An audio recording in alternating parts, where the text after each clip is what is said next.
For the first time, we've put the hands of the engineers who have heretofore been the game designers. They've designed all the games we see in the arcades.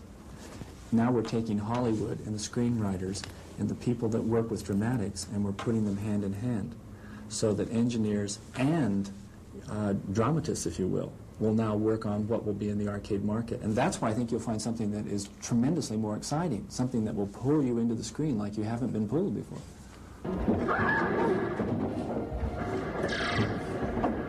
These kids at the Celebrity Sports Center here in Denver are playing the newest rage in arcade games, Dragon's Lair. You've seen how different this game looks from the average video game. The reason is the players are actually playing a movie. Options are presented to the player on screen, and it's up to the player to react correctly. The scenario changes depending on the reactions and decisions the player makes. Make the wrong decision, and our hero, Dirk, meets an untimely end.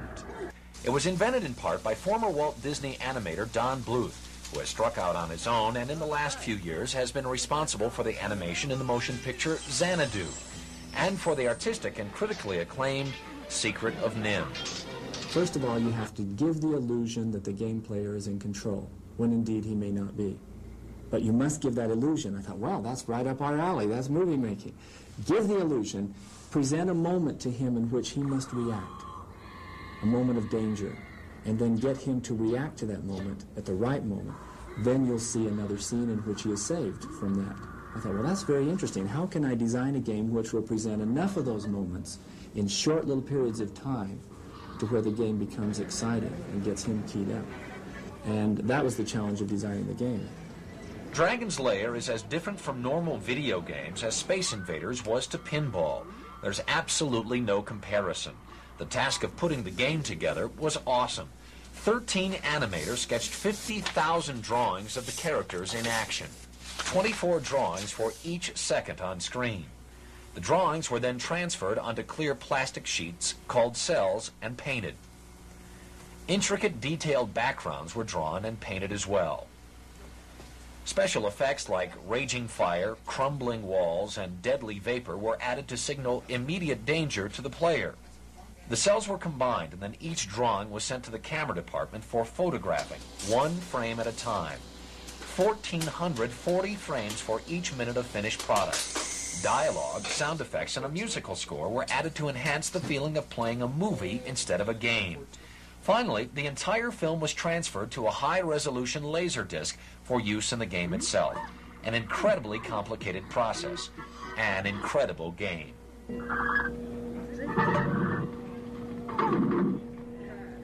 Dirk's task is to get through all the various dungeons and obstacles so he can ultimately save a damsel in distress from a terrible dragon. It's harder than it looks, and the game costs 50 cents per turn, although you are given 5 tries to make it to Dragonville. They call it participatory video entertainment, and it's expected to give a big boost to the already soaring arcade market, which brought in more than $9 billion last year. That's 3 times the amount of money made by the movie business. Dirk is sure to keep those quarters coming in.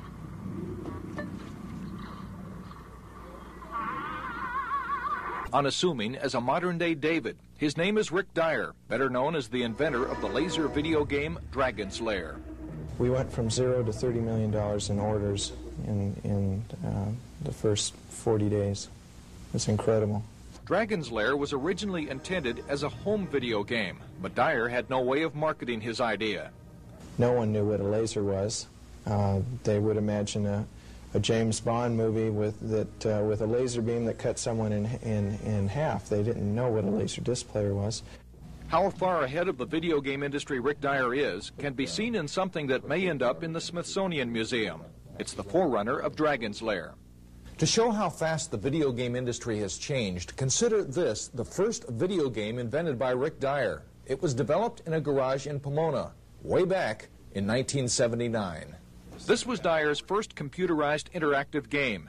It used cash register paper, a good omen of things to come. The computer would, kind of like a player piano, it would roll the paper forward at a high speed and then stop, and you'd see a picture and some writing, and it would give you a list of choices. From that, he developed a computerized film strip game, then added sound. It all led to Dragon's Lair that, even with the technical blackout flaw, revolutionized the young industry. Now Dyer is ready with Space Ace. The scripts and storyboard are done locally. The animation is by former Disney artist Don Bluth. This working video copy shows the sketches along with the finished layout. Come on, use the aqua boots.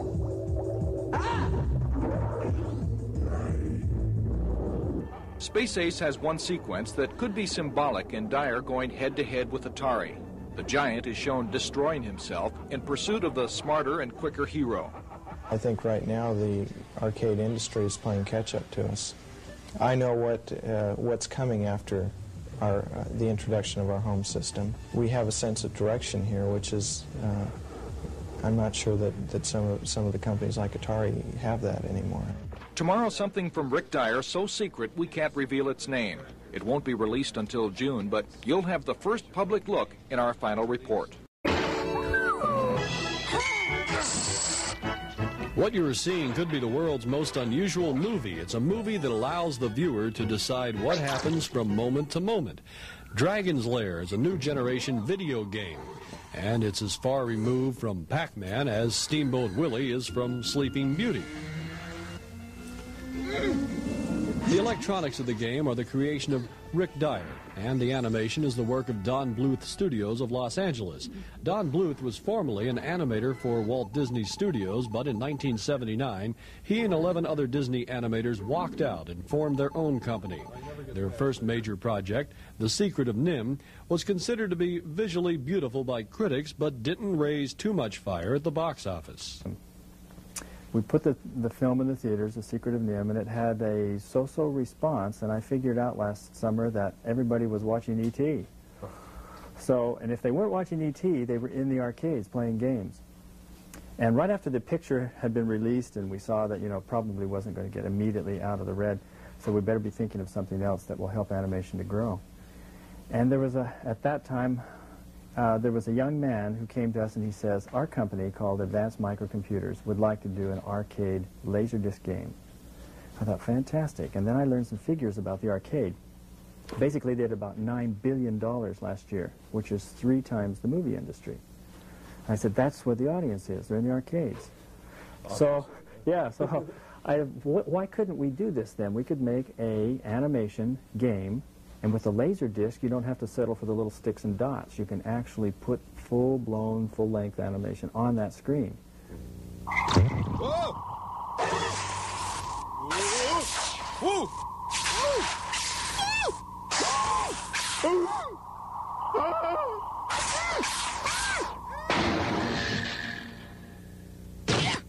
So with that kind of an idea in mind, we started working on game concept. How do you get the laser light to relocate on the disc so that it plays the scenes in the right order? That's where I'm lost. So I don't know how that thing works. Well, I didn't either until someone explained it to me. It's like a phonograph record, that you can just simply spot it at any place you want on the disc, unlike a tape that you have to hunt for a place on the disc.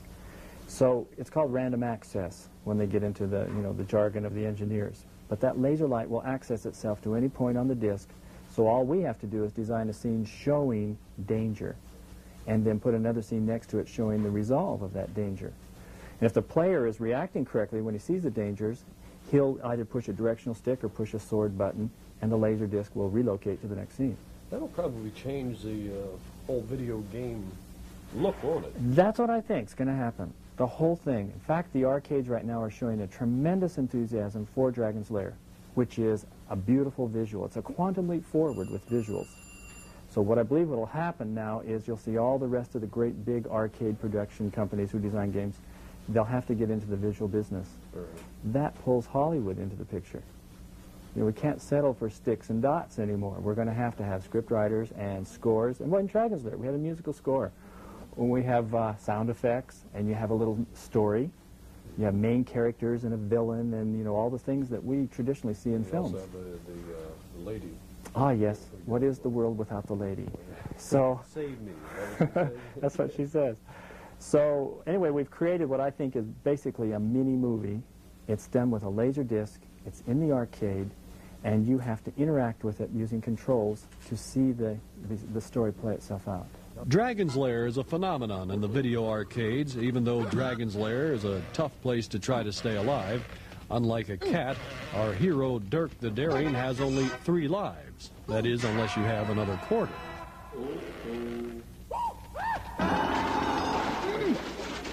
I'm very excited about Dragon's Lair and the visual games, these arcade games, because it will help us train animation talent. Because you can experiment, you can try new things, you can put visual things on there that aren't really, like a feature. And by exploring new talent and by being able to fund it, because, gee, the money involved is tremendous, then we can then put those animators over under the features, because we still have a couple of features right back there that we're getting ready to start on, too. I wanted to ask you that. You do have somebody working on it? Oh, yes. Yeah. Oh, yes. Wasn't NIM supposed to be a continuation? Like a sequel to NIM? Well, I'm hoping that someday we could do that. I'd like to explore what happened in The Secret of NIM, where the rats went and how they got along, and did they eventually do in the human race or what? It's beautiful. That's one thing that I remember also about your company, is that you wanted to bring back the good-looking animation, which everybody got away from because of cost and everything else. And NIM's a perfect example. I mean, it's a beautifully done picture. Well, I'm very proud of NIM, very proud, because I think it did prove that classical animation can be done in today's economy. And so many people were saying that it can't. That kind of thing is gone. There was a golden age, and it's all over. And I don't believe that's really true. I think if you want it to happen, you can make it happen. So Secret of NIM definitely proved that. Not only is the picture radically different, so is the sound, which is capable of very high fidelity, because neither picture nor sound is computer generated.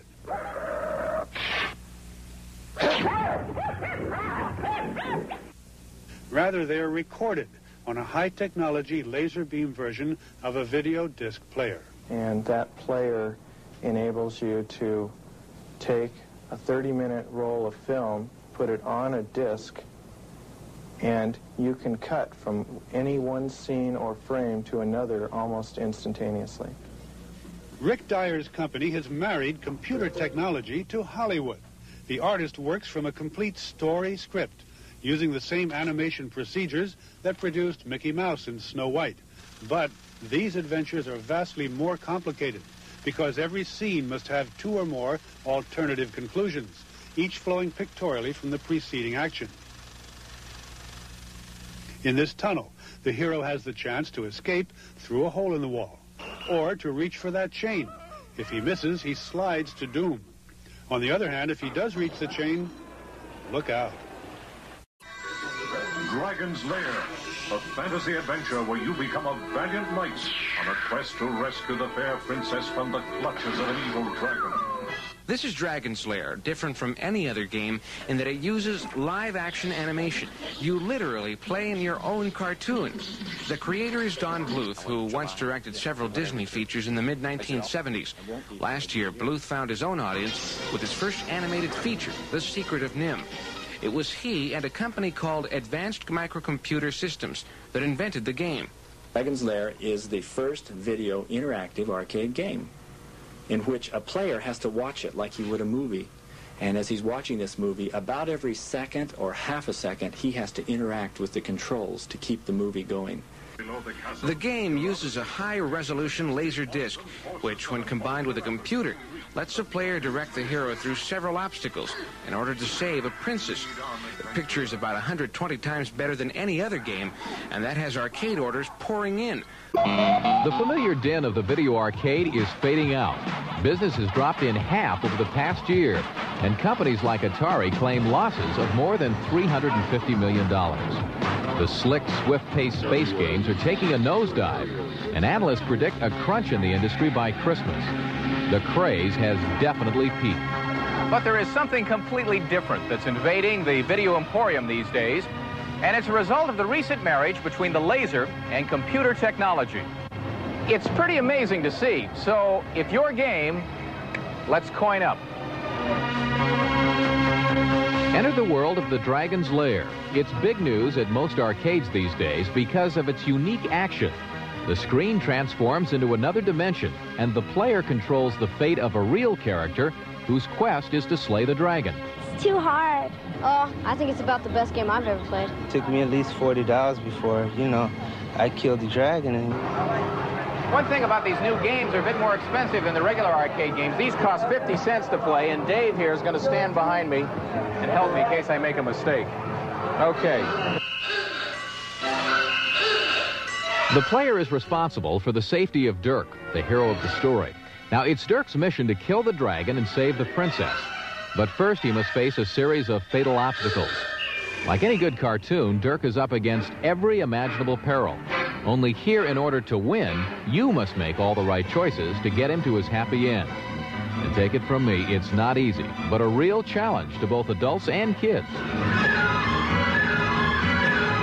Just makes you want to save the lady, you know.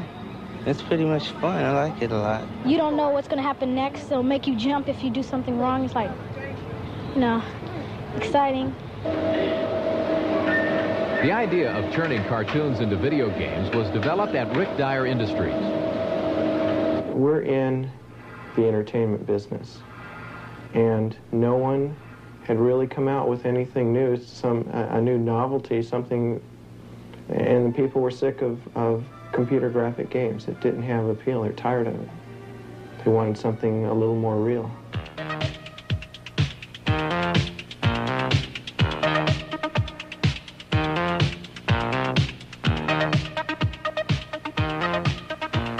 Some new games are being formulated at Dyer's plant. The process is exactly the same for any full-length animated movie, with every picture and background carefully hand-drawn and painted by the staff of graphic artists. The storyboard usually includes over 600 shots. Approach. Come and meet the sorceress of Gaul. In the future, Laserdisc games will feature real voices to enhance the texture and add a more human quality to the experience. I've no love for that egotistical fool who thinks he's the only one skilled with magic. What I'm going to do is to create a world that is so real and that you will have a hard time telling what's real and what isn't.